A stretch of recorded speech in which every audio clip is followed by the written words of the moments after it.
Lady and gentlemen, boys and girl, welcome to the BDMA channel. Today's quick study shall be on Jalin the Tarantula Turner. And the focus of the study today is going to be on how to safely throw inside leg kicks and not be predictable, and or how to capitalize on them. Like free kick in soccer, for instance, or football. They swing the arm back of their coinciding leg that they're kicking with. And all of us do it, or tend to do it, if we've already developed some type of kicking habit. What you got to do is sort of avoid that. And when you throw a 7 or a lead leg inside kick, oftentimes it's intelligent to throw a jab first and or frame with said jab. So in Turner's case, I don't know if it was him watching film or his coaches, or if anyone was, it might just be some crazy ultra instinct thing. He noticed, as I have Brad Riddell, who's a phenomenal striker and very educated in MMA striking, Muay Thai, boxing, etc. Whenever he throws his inside or 7, what I normally call a 7, so assume everyone's ready right now, it'd be your left inside kick to their left leg. He likes to time it off of someone stepping in with a jab or a hook, especially. And on a hook, it's a good counter strike because the person's turning in too. So whether it's a calf or you're going for the thigh, it's an intelligent strike. Instead of throwing his normal 3 or naked left hook that Riddell would normally counter, he just slapped it out there as like a fake.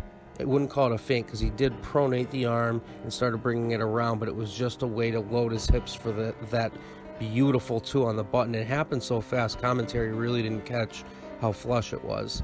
And then to add to that, the beautiful follow-up improv of throwing that sort of on-the-fly bolo lead hand uppercut, or 5, that connected like right on the chin. It was sort of similar to what I'd call like a straight uppercut that I covered with Song Yadong recently.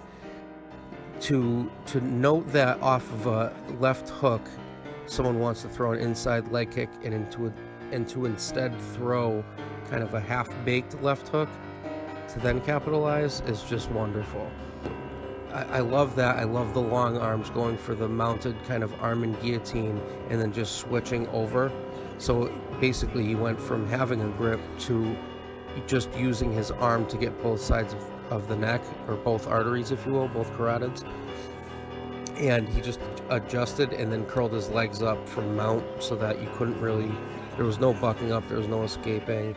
And when your chin's kind of collected like that, you're not going to do any kip escape or kipping escape from mount. You're going to have to just stay where you are, as Riddell did.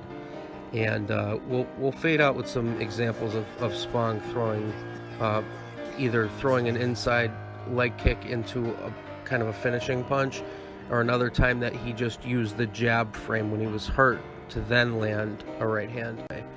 So anyway, I hope you enjoy this. It's a beautiful job by Turner. This kid's going to be a problem for anyone with his height, his reach, and his acumen, and clearly his potential for growth. Very impressed. I can see him beating a lot of top 10 guys right now at 155. So I thank you for tuning in. That's about all I got. But Reed's exploitation of the low kick and then correct technique in no particular order are the idea. And I'll see you on the flip side.